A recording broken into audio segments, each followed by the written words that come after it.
구흥시대의 사람은 아닙니다. 이사야는 에스겔보다는 한 150년 빠른 선지자고요. 예레미야는 한 30년 빠른 선지자입니다. 하지만 동시대의 예레미야나 에스겔이나 동시대의 선지자로서 하나님 말씀을 선포했던 사람들입니다. 예레미야가 이스라엘 백성은 멸망할 것이고 또한 그들이 포로 70년을 겪을 것이며 바벨론의 포로가 돼야 된다라고 주장했던 선지자가 예레미야입니다. 예레미야는 에스겔을 알고 있지 않은 것으로 보여지지만 에스겔은 예레미야 선지자를 알았던 것으로 보여집니다. 그것은 이들이 다시 그 이스라엘이 회복될 것이다. 예루살렘이 70년 후에 그 포로에서 다시 회복될 것이다 라고 예레미야가 주장한 것처럼 이 에스겔도 주장한 것으로 보아서 내가 예레미야를 알았다라는 용어는 에스겔에서 나오지 않지만 예레미야를 알았던 것으로 보여집니다. 이 에스겔서를 크게 둘로 나누면 하나님의 말씀의 심판하겠다는 하나님 말씀을 선포하는 선지자 에스겔, 하나님의 심판을 하나님이 심판하겠다는 것을, 패역한 백성들을 심판하겠다고 하는 그 계시를 선포하는 에스겔이 1장에서 24장까지 내용입니다. 하나님이 너희들 선포할 거야. 하나님이 너희들 패역한 백성이므로 멸망시키고 너희를 죽일 거야. 그렇게 선포하는, 하나님이 심판할 것이다 라고 선포하는 게 1장에서 20장까지의 내용, 24장까지의 내용입니다. 25장에서 32장은 열방에 대한 하나님의 신탁입니다. 열방에 대한 하나님의 선포입니다.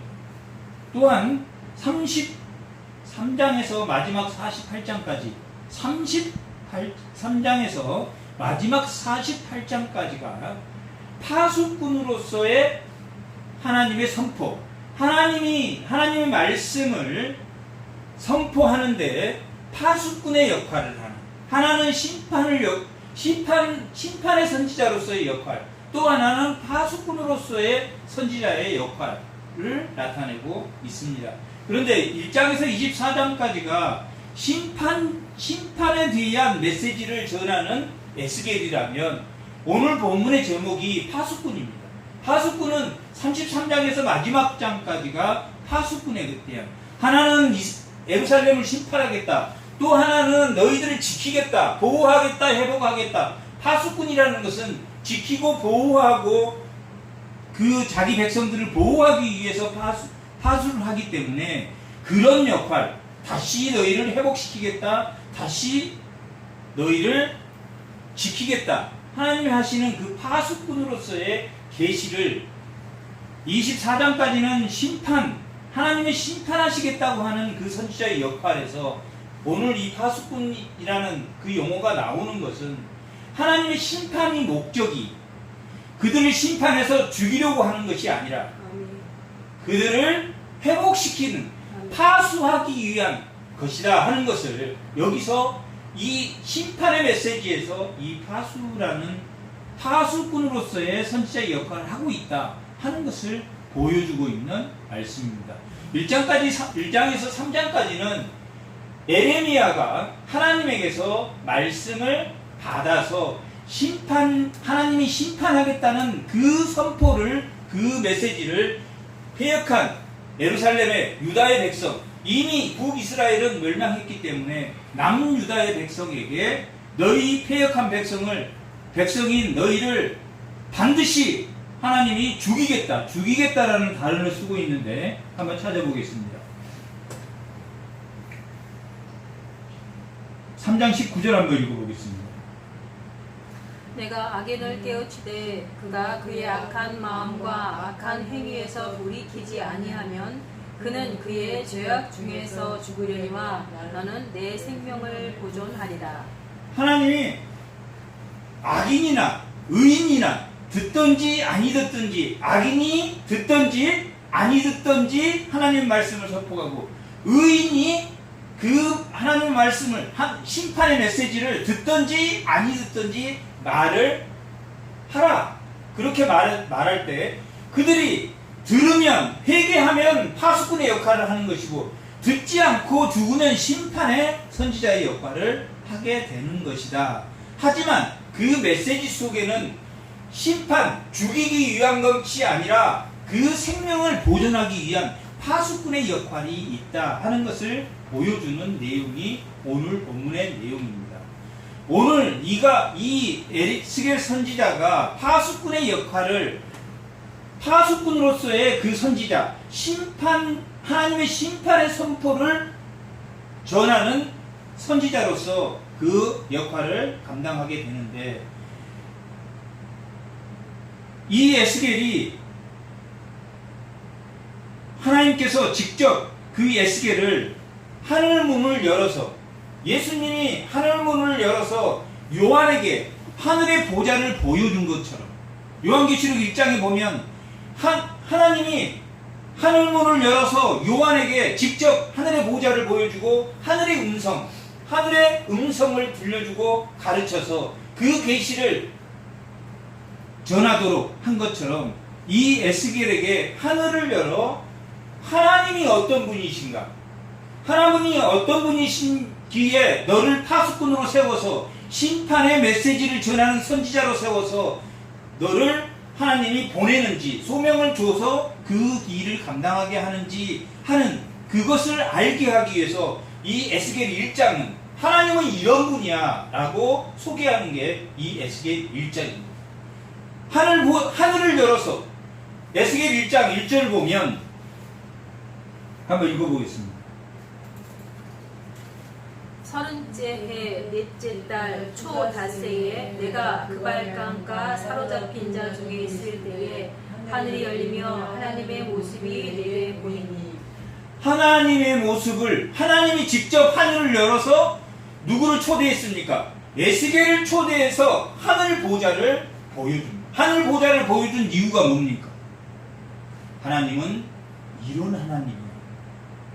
이런 내 생물, 천사들이 하나님에게 경배하는, 무지개가 하나님 보좌에 펼쳐지고, 그 다음에 내 생물, 천사의 대표들이 펼쳐지고, 그 다음에 24장로가 펼쳐지고, 그 다음에 14만 4천 명의 믿는 자들이 펼쳐지고, 그 다음에 흰옷 입은 세마포 무리들이 펼쳐지고, 또 만물의 모든 피조물이 하나님에게 경배하는 그런 하늘 보좌를 열어서 누구에게? 에스겔에게 보여주었습니다.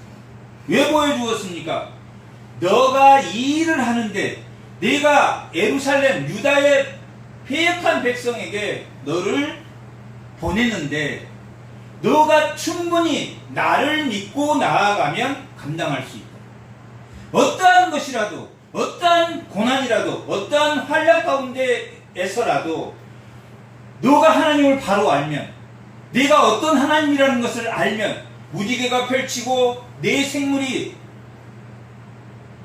하나님 보좌를 둘러싸고 그 내 생물은 내 바퀴를 가지고 있고, 각 생물마다 다 바퀴를 4개, 사방으로 4개의 바퀴를 가지고 있고, 그 생물의 모양은 하나는 사람 같고, 하나는 사자 같고, 하나는 소 같고, 하나는 독수리 같고, 사람 같다는 것은 사람은 하나님의 형상으로 만들었으니 하나님을 아는 지식을 가지고 있는 그 지혜가 있음을 말하는 거고, 사자는 절대 물러설지 않는, 하나님의 말에 순종해서 끝까지 물고 늘어지는 그 사자의 모양. 그 다음에 소는 묵묵하게 자기 일을 하는 순종의 동물이고, 독수리는 힘을 상징하며 멀리 날아가는 그러한 상징물로 내 생물의 천사의 공동대표가 그런 모습을 하고 있는데, 그들이 다 각자 사람의 모양을 한 생물도, 사자의 모양을 한 생물도, 소의 모양을 한 생물도, 또한 독수리 모양을 한 생물도 뭐가 달렸다? 다 바퀴를 달고 있다. 바퀴를 달고 있는데 그 모양이 사방으로 되어 있음에도 불구하고 뒤로는 물러가지 않고 다 앞으로만 가더라. 돌아가지 않고 다 앞으로 가는 생물이다. 사자나 사람 같은 생물이나 소나 독수리의 생물도 다 앞으로만 순종하는, 하나님 말씀에 맞추어서 순종해 나가는, 그것을 형상으로 우리가 만들어서 설명한다면 도저히 인간의 이해로는 설명할 수 없는, 4개의 바퀴가 있고 4개의 생물이 뒤로는 가지 않고 합쳐서 이리 갔다 저리 갔다 한 게 아니라 다 앞으로만 가는 그러한 기이한 하나님의 보호자를 에스겔에게 보여주었습니다. 그 보여준 이유는 하나님은 이런 하나님, 그 바퀴도 그 바퀴 속에 바퀴가 있어서 스스로 돌아가고, 하나님이 우리를 매일 통제하는 게 아니라 예수님이 죽으시고 보혜사 성령을 보내심으로 성령이 우리와 함께함으로 우리가 스스로 그 성령에 따라서, 그 인도함을 따라서 우리가 행동하는, 내가 행동하는 것 같은데 내가 자유하게 행동했는데 그게 내 행동이 아닌 성령의 인도함을 받는 그러한 자유함을 주는 것처럼 그 바퀴가 또 안에서 스스로 굴러가는 그러한 형상을 하나님은 그런 보좌에 앉아 계시는 분이다. 그게 1장의 내용입니다. 하나님은 그런 분이라면 나 신뢰할 수 있어. 에스겔이 그렇게 생각했을 것입니다. 그래? 하나님은 12보좌, 그 보좌에 24장로가 둘러싼 그 무지개 징조를 그 보좌에 두르고, 네 생물이 하나님 보좌를 두르고, 또 14만 4천, 또 희노님은 무리들이 하나님을 두르고 만물 모든 피조물이 하나님에게 경배하는, 하나님 보좌를 경배하는 그 보좌를 에스겔에게 보여줬을 때 에스겔은 하나님 정말 믿을만합니다. 하나님 그렇게 보여준 이유는 너 나를 신뢰하고 내만 믿고 나아가. 왜 그렇게 보여줬을까요? 그만큼 세상이 강팍하고 그만큼 하나님의 일이라는 게 고난, 좁은 길로 가야 하는, 오직 하나님을 기쁘게 하는, 우리는 하나님을 기쁘게 하고 하나님의 영광을 위해서 하는 우리니까 하나님 우리에게 구원해 주셔서 참으로 우리는 기쁘지만 우리는 하나님 기쁘게 하기 위해서 고난의 길, 또 그 좁은 길로 나아가야 하기 때문에 오직 하나님이 자신을 신뢰할 수 있는 보좌를 보여주었습니다. 그게 1장의 내용입니다. 그렇게 보여줌으로 인해서 하나님은 에스겔에게 명령했습니다. 내가 왜 이렇게 보여준 줄 아니? 유다의 백성이, 예루살렘의 백성이 패역하고 나를 배신한 백성이야. 패역하다는 것은 구원의 하나님인 그들을 그 조상 때부터, 출애굽에서부터 그 죄로부터 홍해를 건너서 가나안 땅에 보내고 하나님 끝까지 그들을 지켜주시고, 때로는 부부처럼 언약하시고 때로는 자식처럼, 다윗의 언약은 자식과 하는 언약, 나는 너의 아버지가 되고 너는 내 아들이 되는데 너는 자식이기에 너가 아무리 잘못해도 난 너를 지키고 너를 보존하겠다 하신 그 언약까지 한 그런 하나님이시다. 그런 그들이 하나님을 대적하는 자들이 되었다. 하나님의 백성이 아닌 자기를 믿는, 자기 우상을 믿는, 자기가 좋아하는, 자기의 명예를 믿고 자기의 돈을 믿고 자기의 힘을 믿는 그러한 백성이 되었다 하는 것이 패역입니다. 배신은 뭐냐면 하나님이 은혜를 주어서 이렇게 하라 그래도 그렇게 하지 않고 자기 계획대로 하는 거예요. 그걸 배신이라고 합니다. 2장 보면 2장 3절 한번 읽어보겠습니다. 내게 이르시되 이르되 인자야 내가 너를 이스라엘 자손 곧 패역한 백성 나를 배반하는 자에게 보내노라. 그들과 그 조상들이 내게 범죄하여 오늘까지 이르렀나니 이 자손 그 이스라엘 패역하고 나를 배신한 그 백성에게 보내기 위해서 2장 1절에 보면 내가 너를 세웠고 내가 너를 일으켰고 내가 너를 알게 해줬고 하나님이 너 나 신뢰할 수 있지? 내 보좌 직접 하늘문을 열어서 하나님이 하늘에까지 초대받아서 올라가서 그 하늘 보좌를 에스겔은 보았습니다. 내가 너를 일으켰습니다. 그때까지 에스겔은 누워 있었습니다. 그는 2차 597년에 포로로 잡혀갔습니다. 1차 포로는 605년에 다니엘이 잡혀갔습니다. 2차 포로는 에스겔과 여호와긴 왕이 잡혀갔을 때입니다.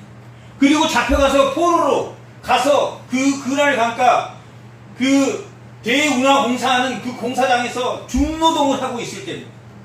그런데 포로로 잡혀가서 5년이 됐네. 597년에 잡혀갔는데 593년에 하나님이 나타났습니다. 하늘문을 열어서 그 에스겔 나이가 그때는 한 30살 정도 됐어요. 하나님이 나타나서 하늘문을 열어서 나 하나님이야. 내가 너를 부른다. 나 이런 하나님 너 아니? 그는 에스겔은 제사장의 아들이었습니다. 너무나 잘 알고 있었습니다. 그리고 그 중노동을 통해서 자신들이 얼마나 하나님에게 대적하고 패역한 백성이라는 것도 깨닫고 있었습니다. 하나님이 그 에스겔을 불러서 그날 가까이에서 그 중노동 공사장에서 불러서 하늘에 자신의 모습 보좌를 보여주었습니다. 그리고 누워있는 그를 일으켰다라고 기록하고 있습니다. 일으켰고 내 발로 서라. 하나님이 내 발로 서도록 손을 잡아서 붙들어서 일으켜 주셨습니다. 그 이유는 유다 예루살렘에 그 패역한 나를 배신한 그 이스라엘에 보내기 위한 것이다. 그 목적을 설명하는 게 2장입니다. 내가 패역한 백성에게 너를 보내려고 하는데 그래서 내가 너를 만났고 하늘 보좌를 보였고 내가 너를 붙들어서 일으킨 거야. 그렇게 하시면서 에스겔아 이제 내가 이 두루마리를 줄 테니 이 두루마리를 먹어라. 거기까지가 2장이 마지막. 2장 10절에 이 두루마리를 너가 먹어라. 이제 일으켰으니 너가 무기는 이제 하나님을 신뢰하는 무기는 들었으니까 너는 이제 실탄만 장전해서 나가. 실탄을 주는 게 그 두루마리 책을 먹어라. 하나님의 말씀을 먹어라. 그게 2장의 내용입니다. 하나님을 보여주시고 왜 하나님을 보여주었는지 그날 강가에 그 중노동을 하고 있는 에스겔을 불러서 하나님이 배역한 그들 만만치 않아. 너가 가서 아무리 말해도 걔들 안 들을 거야 아마. 악인이 듣든지 아니 듣든지 의인이 악에 빠졌을 때 듣든지 아니 듣든지 그 네 가지 경우가 너가 있을 것이야. 그 예루살렘 사람 중에서는 악인이었는데 다시 돌아올 자도 있고 악인이었는데 끝까지 너를 괴롭히는 사람도 있을 것이고 의인이었는데 악을 행할 때 내가 듣든지 그 말을 할 때 듣는 사람도 있을 것이고 의인이었는데 내가 말할 때 듣지 않은 사람도 있을 것이다. 이렇게 네 가지 사람이 있을 것이다. 그렇게 말했습니다. 3장 20절 한번 읽어보겠습니다.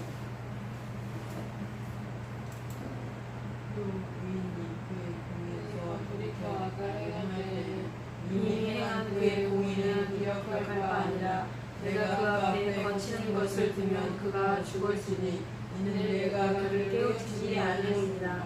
그는 그의 죄 중에서 죽으려나 그의 핏값은 내가 내 손에서 찾아들이라. 의인에게도 듣든지 아니 듣지 말라고. 의인 중에서도 듣는 사람이 있고 안 듣는 사람도 있고 악인 중에서도 듣는 사람이 있고 안 듣는 사람이 있으니까 말해라. 너는 듣든지 아니 듣든지 말해라. 그 사람들이 보통 사람들이 아니다. 그래서 내가 하늘 보좌 내 생물이 그 네 바퀴를 가지고 있는 그 순종하는 모습을, 그들이 나에게 경배하고 순종하고 경외하는 모습을 내가 너에게 보여준 것이다. 그리고 그 패역한 백성에게 보내면서 너는 이미 총은 준비되어 있지만 이제 총알을 먹어야 돼. 이 두루마기 하나님의 말씀을 매일매일 우리는 그 총알로 삼아서 먹어야 됩니다. 지난주에 아무리 은혜를 받아도, 그 지난주에 아무리 은혜를 받아도 매일매일 하나님 말씀을 먹지 않고는 우리는 패역하고 하나님을 배신하는 대적의 자리에 나아가게 됩니다. 인간의 마음은 그것입니다. 이 에스겔도 스스로 고백하고 있습니다.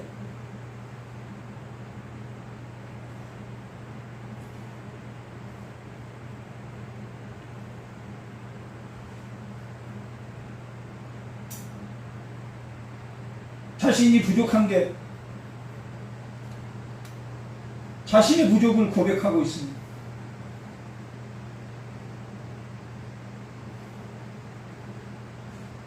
14절 한번 읽어보겠습니다.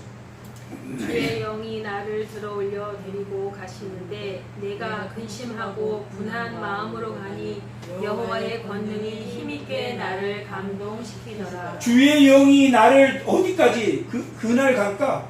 그 자기 예루살렘 백성이 포로로 잡혀서 그래도 하나님에게 대적하고 사는 그 자기 형제들에게 하나님 보내주셨을 때도 그는 근심하고 두려워하고 분한 마음이 있었다. 아, 나는 왜 이렇게 부족하지? 나는 왜 이렇게 연약하지? 지난주에 은혜 받았는데 왜 나는 이렇게 또 오늘, 그때 은혜 받으면 절대 내가 이겨내고 정말 하나님 말씀대로 살 것 같았는데 내가 왜 이렇게 흔들리지? 에스겔도 그렇게 하나님 보좌를 보여주고 그 네 바퀴가 순종하는 것을 보면서도 아, 나 할 수 있어. 나 할 수 있을 것 같아. 하나님 가겠습니다. 하나님이 들여서 옮겨줬더니 아, 나 못할 것 같아. 근심하면서 아, 나 왜 이런 사람이야. 그리고 자기 스스로 자기를 화를 내고 그랬다고 고백하고, 그것만 한 게 아니라 15절 한번 읽어보겠습니다. 이에 내가 델아빕에 이르러 그 사로잡힌 백성 곧 그발 강가에 거주하는 자들에게 나아가 그 중에서 두려워 떨며 7일을 지낸다.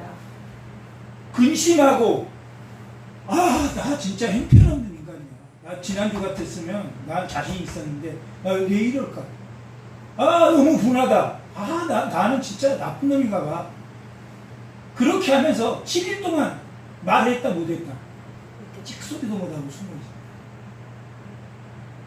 그렇게 하나님 보좌를 보여주고 너 할 수 있어. 하나님이 일으켜주고 손잡아주고 하나님의 말씀에 두루마기까지 하나님이 매겨줍니다.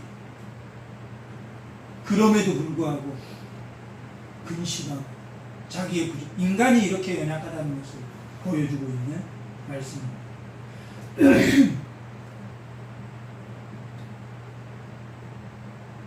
3장 1절에 보면 내가 이르시되 인자야 너는 발견한 것을 먹으라. 두루마기를 먹으라. 2장에서 끝난 것처럼 그 두루마기를 먹음으로 인해서, 두루마리를 먹음으로 인해서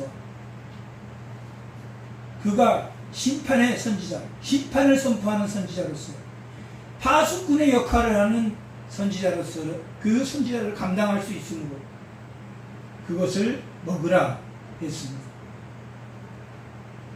너는 이 두루마리를 먹고 가서 이스라엘 족속에게 말하라 하시기로 내가 입을 벌리니 그가, 누가? 하나님이, 그가 그 두루마리를 내게 먹이시니 하나님이 자기가 먹은 게 아니라 하나님이 너는 이 두루마리를 먹고 가서 이스라엘을 말하니 내가 입을 벌려 하나님 하겠습니다 그랬다. 하나님 알겠습니다. 알겠습니다만 하면 나머지 그 두루마리를 내가 하나님이 먹이신다. 알고 순종하겠다고만 하면 하나님 먹이신다. 무슨 소리야? 무슨 소리야? 그러면 하나님이 하나님 말씀에 꿀송이처럼 달지 않고 그냥 텁텁하고 자기 뜻대로 해석하고 하나님 먹겠습니다. 그랬는데 하나님이 먹여주죠. 이렇게 먹었는데 하나님 두루마리까지 먹고 하나님 말씀까지 총알까지 했는데 딱 도착하니까 그냥 근심하고 나 자신 없어. 나 형편없는 사람이야. 그리고 자기 자신을 붕괴했다. 그리고 7일 동안 아무 말도 못해. 잭소리도 못하고 7일 동안 있어. 7일 후에 하나님이 너무 답답해서 7일 후에 야, 너 에스겔 나와봐. 네가 네 말을 전하는 게 아니라 네가 내 말을 전하는 거야. 너는 내 말의 전달자야. 16절 한번 읽어보겠습니다. 여호와의 말씀이 내게 임하여 이르시되 인자야 내가 너를 이스라엘 족속의 파수꾼으로 세웠으니 너는 내 입의 말을 듣고 나를 대신하여 그들을 깨우치라. 너는 내 말을 하고 그를 깨우쳐라. 듣든지 아니 듣든지.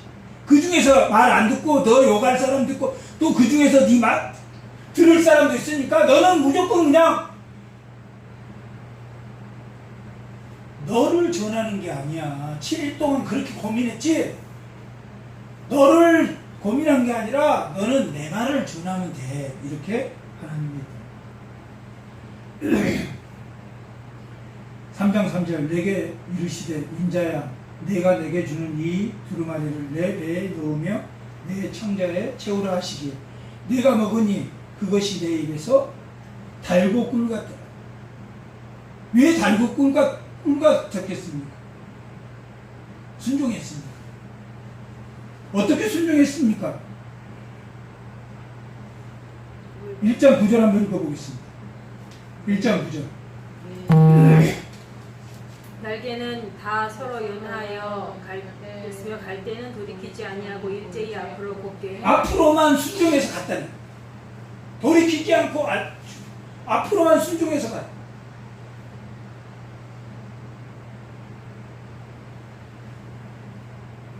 그러니 그 두루마리가 달고 꿀 같아.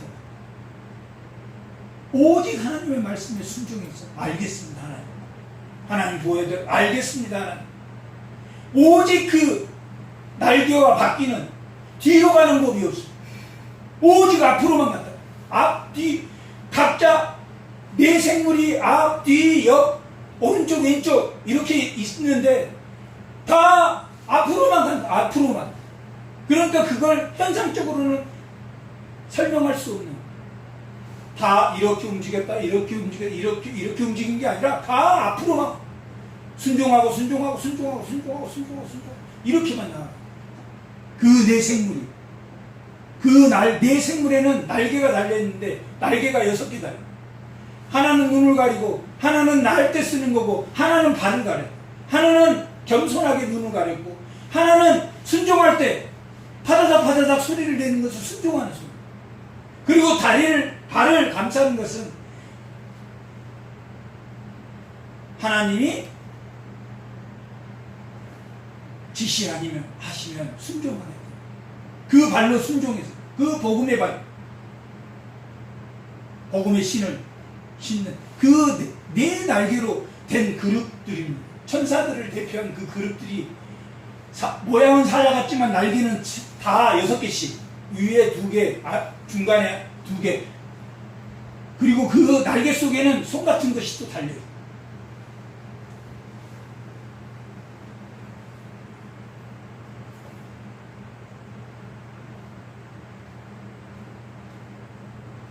그렇게 하나님이 하시면 그 입술로 알겠습니다 하면 하나님이 다 먹여주시고 입혀주시고 그것만 거부하지 않으면 된다.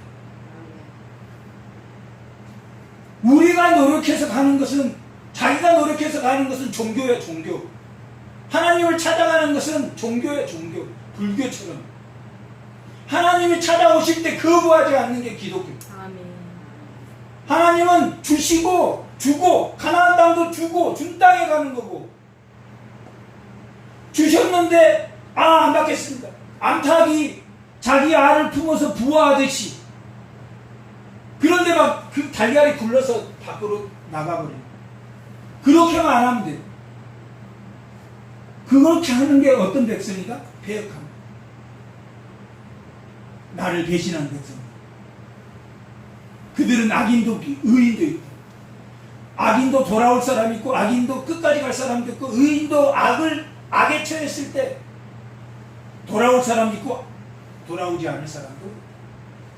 그러니 너희는 듣든지 안 듣든지 그들을 구원하는 뭐다? 파수꾼이다. 파수꾼은 성을 적이 오나 지켜주는 사람.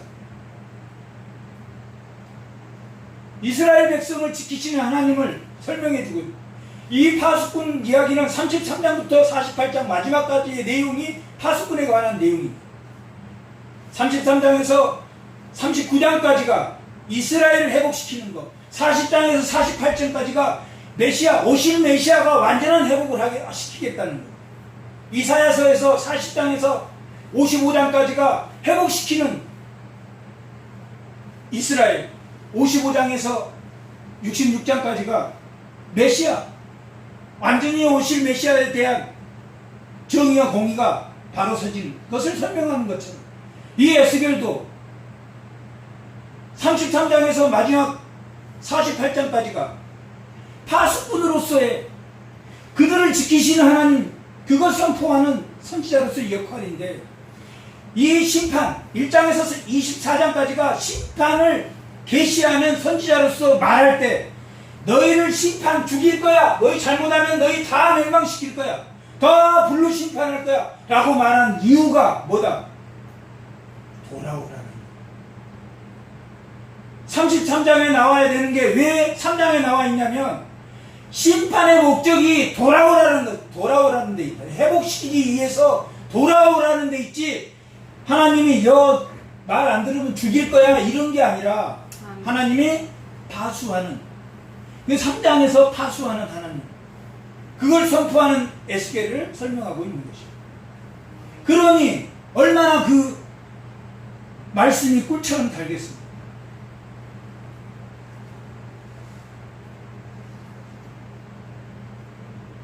4절, 그가 내게 이르기를, 인자야 이스라엘 족속에 가서 내 말로 그들에게 구하라. 누구 말로? 하나님의 말로 예루살렘 패역한 백성에게 구하라. 너는 언어가 다르거나 말이 어려운 백성에게 보낸 것이 아니오 이스라엘 족속에게 보내는 것이다. 이방인이나 외국인에게 내가 보내는 게 아니야. 네 말이 안 통하는 이웃집 아이씨한테 복음을 전하는 게 아니라, 너를 가장 잘 아는 내 가족, 이스라엘 백성, 너랑 같은 한 친족, 너 가족, 너를 가장 잘 아는 사람에게 복음을 전하라. 지금 그렇게 말하.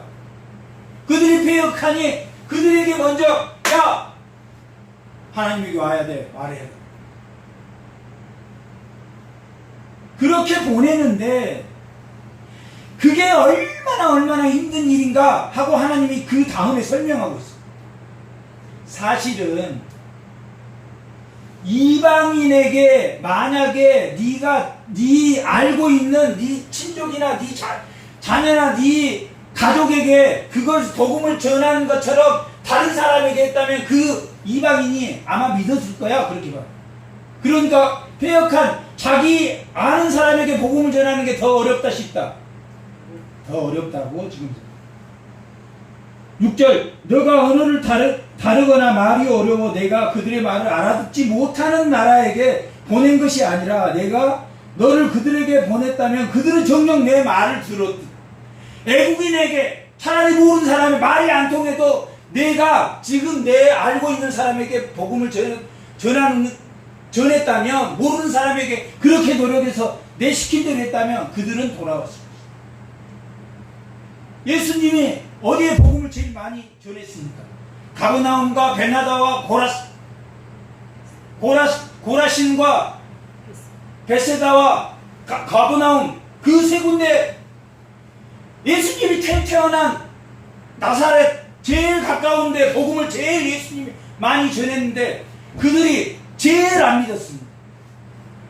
그러니까 그것이 전하지 말란 뜻이 아니라 어렵다 안 어렵다? 어려움을 각오하고 네 친족에게, 네 말을 알아듣는 사람에게 설명하는 게 더 어려워. 더 복음을 전하기 힘들어. 그러니 각오하고 가야 돼. 그렇게 지금 에스겔에게 설명하고 있어. 왜? 너에 대해서 잘 아니까. 너의 나쁜 점, 좋은 점 다 아니까. 믿음이 있었을 때, 없었을 때부터 믿음이 있었을 때까지 봤으니까. 오늘의 현재 시점에서 보지 않고, 그러니까 복음 전하기가 더 힘들어. 이렇게 하나님이 설명하고 있습니다. 7절. 그러나 이스라엘 족속은 이미 마음이 굳고 내 말을 듣지 아니하나니 이는 내 말을 듣고자 함이 아니다. 이 말이 지금 무슨 말이냐면, 너 말, 에스겔, 너에 대한 말을 듣지 않는 것은 하나님이 내 말을 듣지 않는 거야. 그 말. 내가 말씀을 전했는데 나는 누구를 대신해서 갔어요? 하나님을 대신해서 하나님의 말씀을 전했어. 근데 그 사람이 누구 말이 듣기 싫어? 에스겔 네 말이 듣기 싫고. 네 말이 듣기 싫다고 말하는 것은 누구를 무시하는 것이라 하나님을 무시하는 행동이다. 내 말을 듣지 않으려고 하는 것은 내 말, 하나님의 내 말을 듣지 않으려고 하는 것이다 라고 하나님께서 말씀하고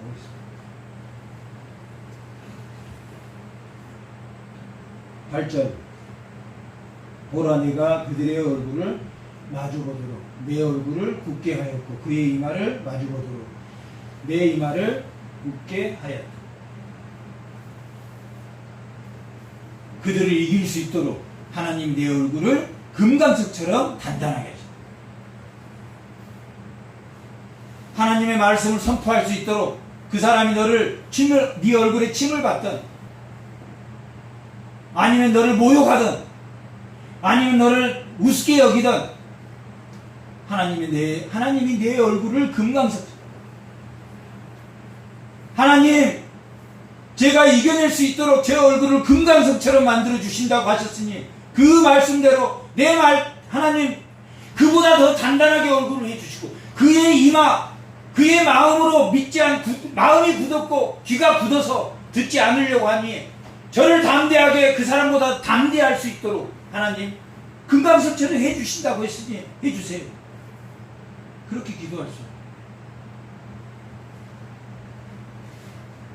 그들이 비록 반역한 족속이라도 두려워하지 말며 그들의 얼굴을 무서워하지 말라. 하나님이 금강석처럼 내 얼굴을 할 것입니다. 10절. 또 내가 이르시되 인자야 내가 내게 이른, 여기서 인자라는 말은 이게 벤 아담입니다. 벤 아담. 영화 벤허는 하나님의 아들이라는 뜻이고 벤 아담은 흑의 아들, 티끌의 아들이라는 뜻입니다. 원래 그 다니엘에서 나오는 인자는 메시아를 의미합니다.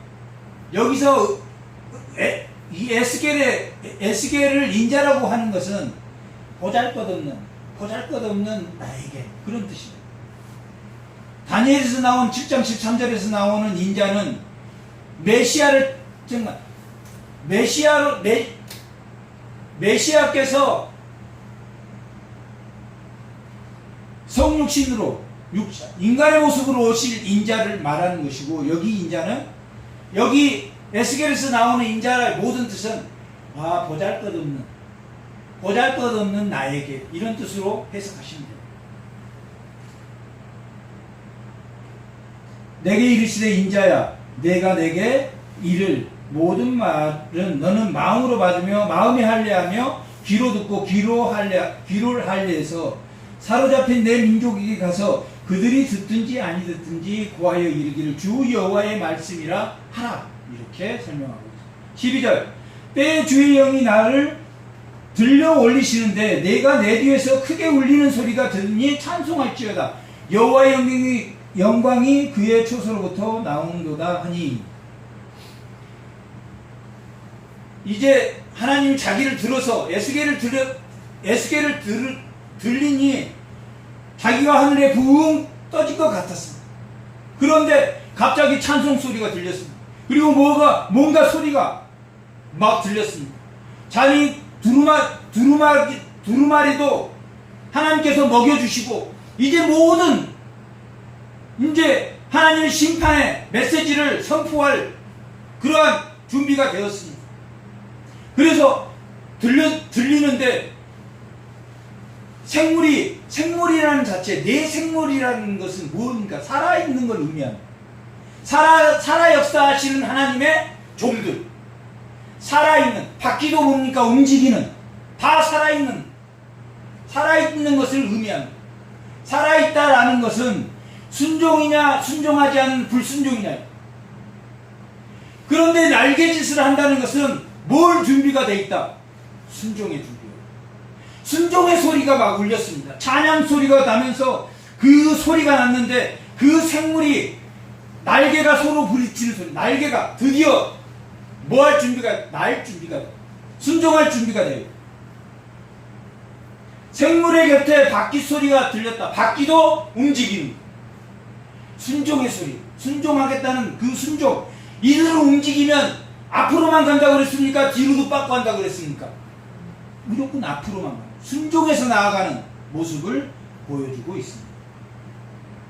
14절, 주의 영이 나를 들어 올려 데리고 가시는데, 이제 들어 올려서 이동했습니다. 쫙 이동해서 어디로 데려갔냐면, 데려가시는데 내가 근심하고 분한 마음으로 가니, 들어 올려서 가면서도 쫄았다. 너 이거 할 수 있을까? 나 할 수 있을까? 나 미치겠다. 그리고 자기 스스로 분했어. 자기가 너무 한심해서 분했다는. 그렇게 해서 어디로? 그 사로잡힌 백성, 그랄 강가에 거주하는 자기 백성에게로 나아갔습니다. 드디어 도착했습니다. 백성에게 하나님이 하늘 보좌도 보여주시고, 내 생물도 보여주시고, 그 날갯짓하는 것도 보여주시고, 바퀴도 보여주시고, 다 보여주시고, 하나님이 그 두루마기를 먹이시고, 또 가서 구하라고 해서 이제 하나님이 들어올려서 어디까지? 그랄 강가, 자기 그 대운하 공사하고 있는 공사장에 딱 도착했는데, 마음이 두근두근해서 뭐 했다? 일주일 동안 말을 못했다.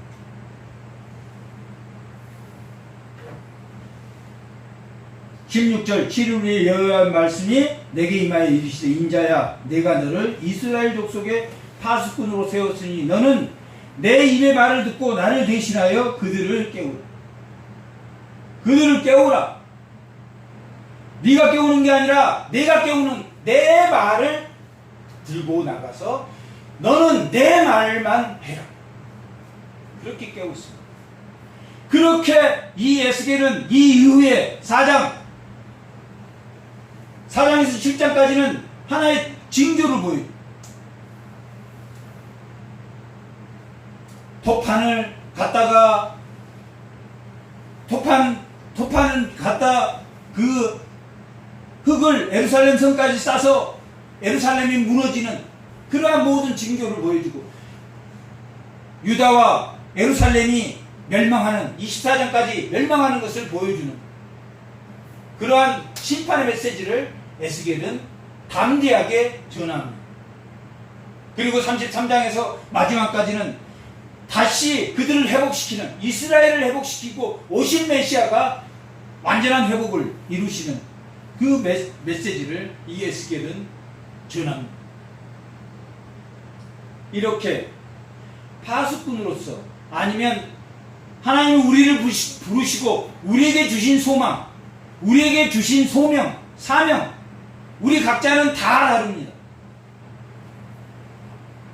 다 그것이 하나님의 영광을 위한 것이다 하는 것만 다 동일합니다. 네 바퀴는 각자 다 다릅니다. 모양은 사자 같고, 한 사람은 소 같고, 모양은 다 달라, 은사는 다 달라. 하지만 방향은 뭐예요? 같아요, 안 같아요?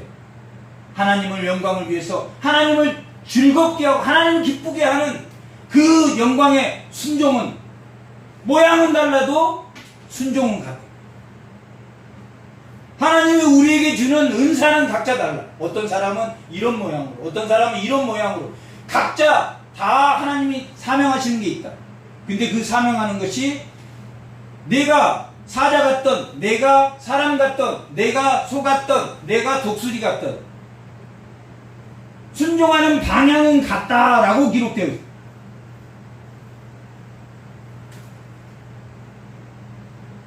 바퀴가 같이 움직이며 그 바퀴가 가는 방향 다 다르지만 순종의 방향은 다 앞으로 나아가.